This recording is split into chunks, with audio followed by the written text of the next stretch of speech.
Hey, this is Jack, and this video is there really a wage gap? This is contested territory. Different people are going to tell you different things. My aim in this video is to bring you the few things from my research into this question that have been most illuminating to me and might support you to come to your own view of this question. So let's get right into it. I'm going to do a little screen share. So I want to start off by actually defining some terms, because often we can miss each other because we're actually talking about different aspects of the question. So one aspect of the question that we want to be clear on is whether we're talking about the adjusted or unadjusted pay gap. Okay, so the difference is that the unadjusted pay gap is just if you took all men and all women and what they earned and find out, is there a difference? Is there a ratio difference there, right? And it turns out that there is. And then we look at the adjusted pay gap, which is to say, well, if we look at certain things that we might be able to account for, such as level of education, part-time versus full-time, type of occupation, does that actually tell us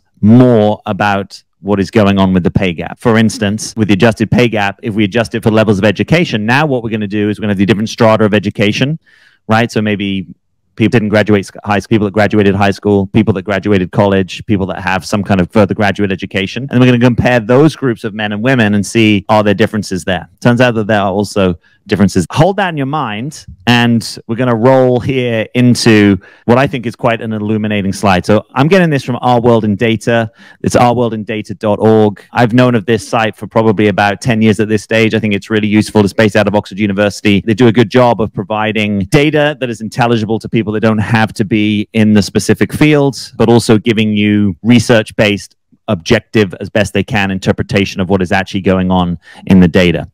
So what we're looking at here through time, right? So we're comparing the 1980s decade on decade until the 2010s. That's the latest data that we have in this. And we're looking at the differences between the unadjusted and the adjusted pay gap. And there's sort of two different levels here of adjustment. So the first one is what they call the human capital one, which is basically adjusting for education and experience. And the second one is an even more full adjustment, which is adjusting for, let me get this right, education, experience, occupation, region, and race. Okay, so what you'll notice is a few things. You'll notice that through time, the female to male wage ratio has gone down, but the rate at which it's gone down, right? So the difference is going down, but the rate at which it's gone down, really the big changes happened in the 80s. And it's gone down much less slowly in that time. The gap is biggest when we look at it in the unadjusted, and then it's least when we look at it in the fully adjusted. So when we adjust for education, experience, occupation, region, and race, right? Now, none of this is to say that if you look at the fully adjusted figures that there's nothing's a problem with that, right? This is just trying to explain what might be going on. You may well think, well, yeah, if there's a racial component to this, that's a problem. And yes, I would agree that's a problem. But it's better if we can actually understand what are the dimensions of the issue, because then we have better ability, if we so decide collectively, to do something about it. Here's another thing that's interesting from this. So these numbers in the green, right, you'll see that they top out here somewhere between 91 and 92 and change percent.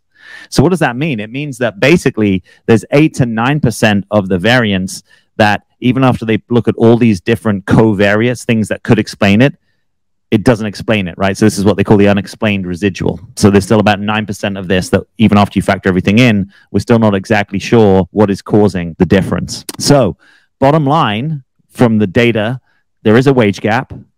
The wage gap in this instance, when you look at the adjustments, gets less, and there's still a decent proportion of it that also remains unexplained. So let's roll here. This is the second graph that I wanted to share with you. This is the one that people, I don't think, talk about enough because it's quite clarifying, right?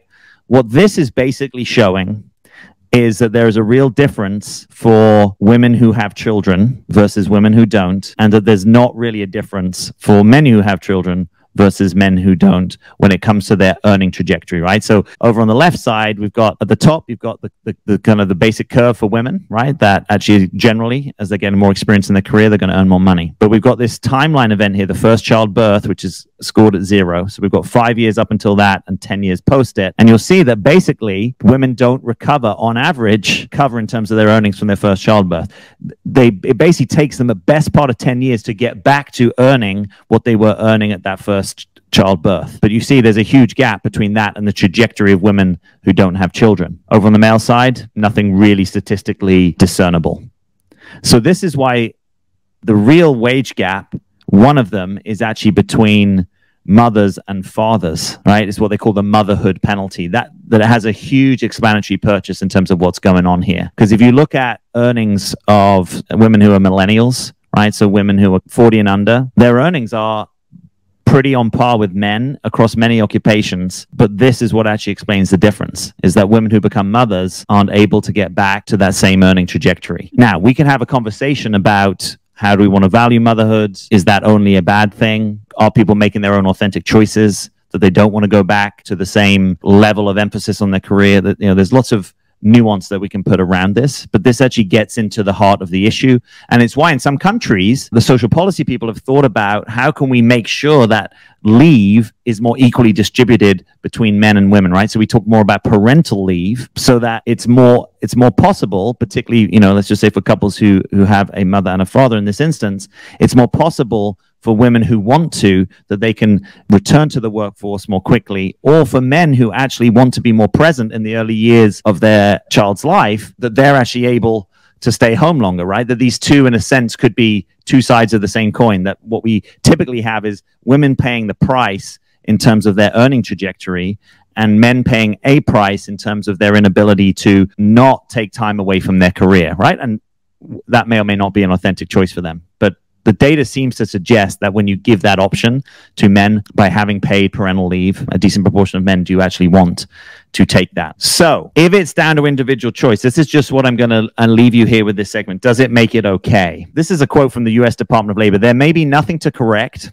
The differences in raw wages may be almost entirely the result of individual choices being made by both male and female workers. Said differently, a big determinant of the difference in wage gap is the actual choice of occupation, right? That doesn't mean that there aren't still barriers to higher management, senior management positions. It doesn't mean that people aren't still experiencing discrimination in the workplace. Women aren't experiencing discrimination in the workplace. But what it might mean is if a woman, for instance, chooses to be an engineer versus a social worker or an elementary school teacher, that is going to have a huge impact on her lifetime earnings. Now, how do you create a choice matrix that is a sort of a genuine choice matrix? Some people will say, well, we already have that, right? You get to choose, you know, do you want to pursue college? You get to choose what you go study at college. You get to choose what kind of jobs you interview for. You get to choose what kind of jobs you stay in, right? Certainly in free markets, there are lots of choices, but there are also lots of other things that govern people's decisions. And what the data seems to show is that family weighs more heavily in women's choice of careers and jobs that they pursue. And that we might, as a society, have to say, well, that being the case, and obviously we benefit a lot as a society from that, think of what sort of policies and incentives we want to put in place to support people, right, with the earning impact that they have from those choices. One other aspect to this that I'll also just share with you that I came across. So women migrant workers are doubly discriminated against, right? So not only is there this wage gap between men and women that does exist, it's higher for migrant workers than it is for native workers, right? So native workers, 16% gender pay gap. The pay gap between male nationals and migrant women in high-income countries is estimated at 21% per hour. So that's a huge difference. Partly, again, this is going to be explained by the choice of work. Lots of migrant women workers are doing domestic work, which is not as well paid as many other forms of work. My hope in just sharing this little bit of my own research with you, it would be great if when people are disagreeing about this, that they could disagree accurately and it could be rooted in the data of what actually is going on. One of the issues that I see is that there is a lot of focus on what in integral speak we call the lower right quadrant of objective observable phenomena, structures that exist, economic, political structures and legal structures, right? So the law has a lot less discrimination in it, arguably, than it once did, right? So some people will point to that and say, well, there's no legal barrier to people doing X, Y, Z, and therefore there's no problem. Show me the law, show me the policy, right? Show me sort of the specific employee manual that is discriminatory. And those are valid questions and concerns. They're just not sufficient because there's also a set of considerations, what we call lower left quadrant, which is to do with the more subjective side of our experience, what we internalize, and also the subjective agreements that we keep between us that exist culturally, that exist in how we socialize boys and girls, that exist in people's propensities to take different types of tasks even within the same job role in a workforce. So there may be many ways that there is a real impact and discrimination that women face, and that you can't point to a specific law or policy, but you could point to enculturation. You could point to expectations. You could point to internalized expectations. You could point to things that people are willing to put up with, and that these actually create real impacts and differences in what people earn. My aim is really to have a little bit more of a sophisticated conversation, right? That we've got to have a both-and view of like the internal reality, the subjective reality, as well as the objective and external legal and policy side of this. And interestingly, this data comes from Denmark. And Denmark has it written into law that companies have to keep women's jobs, not just women, anyone's job, but in this instance, women's jobs open to them in the instance that they go on child leave, right? So there's a legal requirement that's much stronger than many countries. And, you know, Denmark has a lot more gender egalitarian policies than the vast majority of countries. So it's kind of interesting that even that being the case, the egalitarianism of the culture and the legal guarantees of being able to go back into your job, that you've still got the long run child penalty calculated here at 23% versus the male side. It's 23 times higher, the impact of motherhood versus fatherhood when we look at raw earnings. So that should be instructive to us, that this isn't just about policy and law. It's also about people's expectations, desires, enculturation, norms. Like the normative side of this is important, and it gets lost if people overly focus on the differences. So I'm going to leave it there. Curious what you make of this. I hope it's been useful stimulus to your looking at this question. What's your experience? Right? What have you experienced? Have you experienced discrimination? Have you experienced the impact of those choices? I want to know about it. I read all the comments. Leave us a comment below. And if you want more of these videos, give this video a like, and we'll get more of them coming in the future. So as always, I'm Jack. Thanks for being here.